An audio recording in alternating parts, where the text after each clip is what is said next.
Before we start today's video, I want to take a moment to shout out our Twitch channel. Tomorrow, we will be live streaming the launch of Season 19 on Twitch. We'll be diving into the story, sandbox testing, trying out, of course, the new comp playlists, and exploring every new change along the way. Friday, we'll also be streaming on Twitch for the new dungeon. With that being said, starting this week over at our Twitch channel, we'll be conducting a giveaway for an RX 6700 XT, courtesy of AMD. Fellas, this is a complete giveaway of this massive GPU in celebration of that game everyday holiday. So whether you're interested in starting that new PC build or just upgrading your GPU, all you have to do is come by our stream, be a live viewer over on Twitch, and we'll be conducting a giveaway there. By the way, if you don't win the GPU, don't worry. We also have some emblem giveaways happening all week long. So again, twitch.tv/Aztecross. We'll see you soon. Fellas, we got some big changes coming tomorrow. And if you've already seen every single TWAB video, you pretty much already know exactly what's coming. But if you have not, today we're going to be outlining the 12 biggest changes coming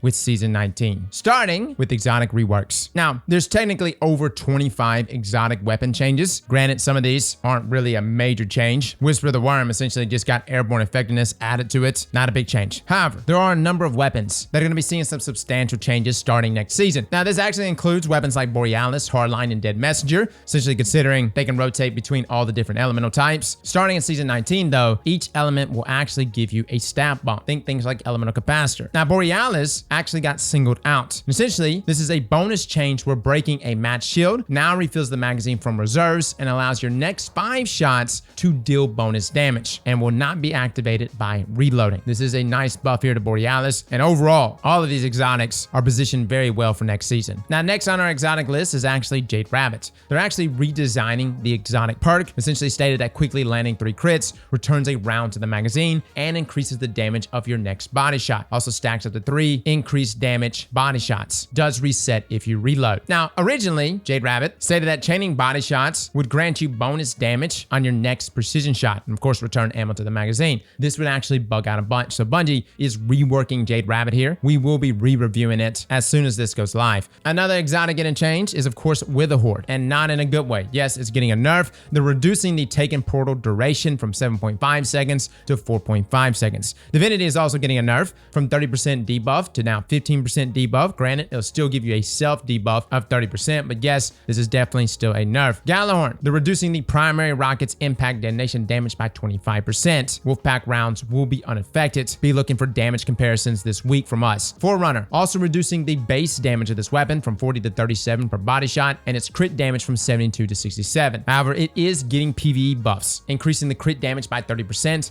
and the rocks damage, which nobody really uses, by 60% inside of PvE. Also reducing the ammo cost to activate the rock from 6 to 4. Simultaneously, they're also increasing the girth or radius of the rock from 0 to now 20%. So they really want us to use this grenade. We'll see. Dead Man's Tale will supposedly be easier to land critical shots with. They also increased the body shot damage from 46 to 54, but lowered the crit damage from 81 to 80. Yes, you'll be able to 1 crit to body on low resilience Guardians. I wish they would have left it at 81 crit damage, but we'll see. Darcy will now apply Jolt when damaging targets affected by personal assistance. They also increased the airborne effectiveness to 80. No, it's not being moved to the energy slot. It's still a heavy sniper rifle. Prospector. This is going to be a huge change for Prospector. They're just intrinsically adding chain reaction to its perk, which means this grenade launcher, which by the way, still has pretty good DPS, is also going to be an AoE clear house. Merciless is pretty much getting a massive ease of use buff. Merciless's decreased charge time on hit will now reset on a 5-second timer. And this timer is actually refreshed when you land hits. Fantastic for high health targets.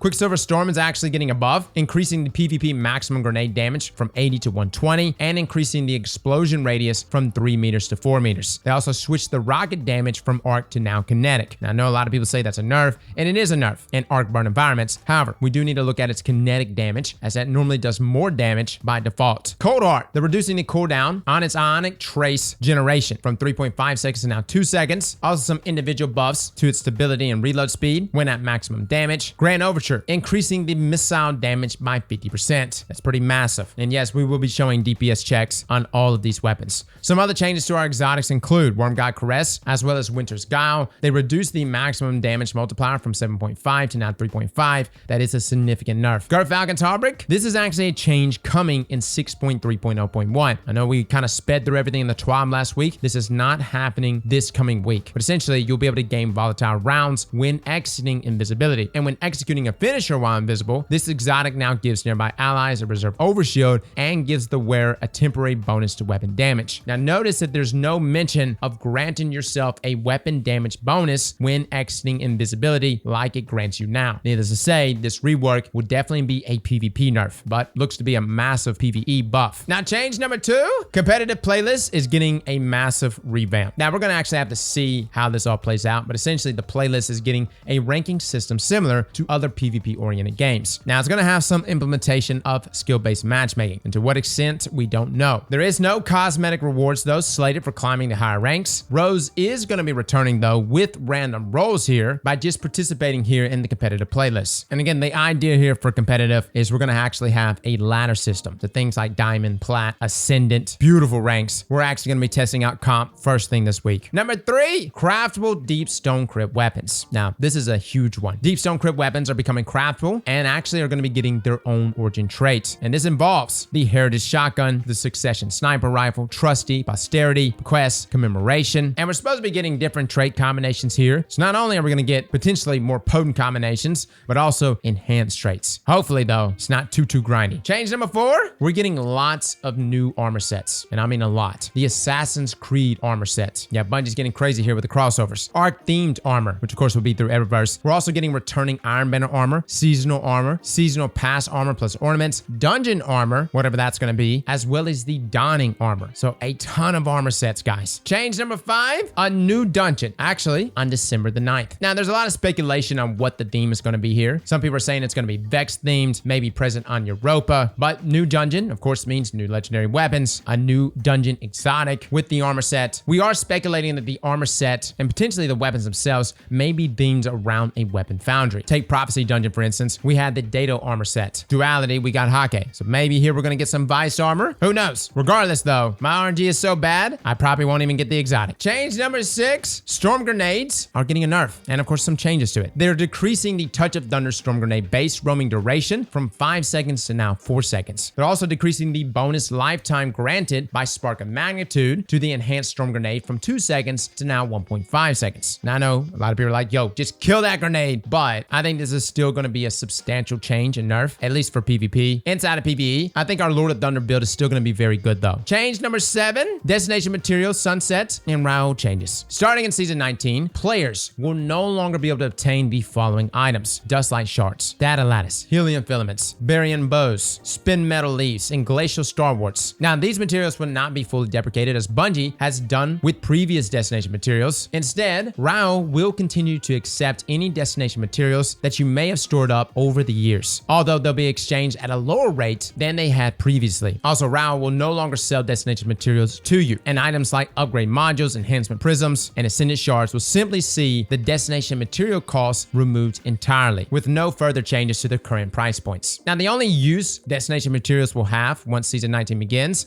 is simply to just trade them to RAO for Glimmer. RAO has found interest in other items though. Starting in Season 19, you'll be able to exchange Dark Fragments, Phantasmal Fragments, and Here Always pieces for Glimmer as well. Note that if you do end up running low on Glimmer, public events got a massive buff as they've increased the Glimmer gains per completion. And just completing a regular public event will earn you somewhere around 3,300 to 4,600 Glimmer, while heroic public events can earn you between 10,000 to 12,500 Glimmer, which is pretty huge, guys. Change number 8, full auto accessibility toggle. There's actually going to be a new toggle in the settings that you can turn on and off, enabling full auto to every weapon at once. Now, there are certain exotics that had full auto already on them. No Time to Explain, Traveler's Chosen, Vigilance Wing. This was part of the traits on these weapons, or part of the catalyst. Bungie has now swapped those things out and actually gave it another trait. No Time to Explain will now have Feeding Frenzy. Traveler's Chosen will have Surplus alongside Osmosis, and Vigilance Wing will have Ensemble. Regardless though, for my controller players or anyone that just likes to lay on the trigger, this is going to be a fantastic change for you. Change number 9, Shotgun Reticles. This is a huge change for all shotguns in Destiny. Essentially, each subfamily of shotguns will receive a custom fixed spread pattern and matching custom reticle in Season 19. Everything used to just be a circle, and all the pellets just went way out randomly. Hence why getting those one-hit kills, or at least tracking one-hit kill ranges, was such an aggravation. Now that they're being tied though to certain weapon patterns, this is actually going to make us scratch our heads and ask ourselves which weapon pattern provides the most consistent one-hit kill range. Some other speculation, will we see something like this applied to fusion rifles in the future? future. Now, in addition to reticle changes, Bungie also stated that they'll be updating the reticles to dynamically adjust to spread angle and field of view in Lightfall. Change number 10, stasis artifact mods and champion mods. Bungie actually disclosed these champion mods, which opens up a number of stasis artifact mods as well. Focusing Lens states that line abilities do bonus damage to combatants affected by stasis. And again, Focusing Lens was one of the most overpowered mods to ever grace Destiny, granting whoever wielded it a 25% damage buff against enemies affected by stasis. If anybody remembers our Boomstrat guide, we were able to achieve that with Focusing Lens. That in combination with things like Breach and Clear returning, we could be seeing some mega DPS this season. Resident Siphon is also another one, where essentially you gain stasis ability energy when you are a member of your fire team stuns a champion. This is actually a whopping 33% stasis energy that you gain to all of your abilities when you stun a champ. The beautiful thing about this is like stasis continually keeps re-stunning. Thermoclastic Strike is also probably going to make a return, where solar and stasis melees disrupt combatants, stunning them, delaying ability regeneration, and lowering combatant damage output, specifically strong against overload champions. This was particularly powerful on the Revenant Hunter back in Season 15. You could truly be an ice ninja with this mod. We also have Lucent Finisher returning to us, which pretty much means we always have high amounts of heavy ammo dropping when finishing a light bearer or champion. Passive Guard will be returning to us, so if you want to get up and close to your enemies, you'll have 50% damage resist for your swords, but it's also going to apply to glaives. Glacial Inheritance will most likely return. We're defeating targets with your stasis super refund super energy up to 25% of your super max. We also have Breach and Clear for our grenade launchers, and I know we already made a video talking about Breach and Clear. We're suspecting that it's only going to work with Void, but some of you pointed out that it most likely will work with all grenade launchers, but it's going to be a 15%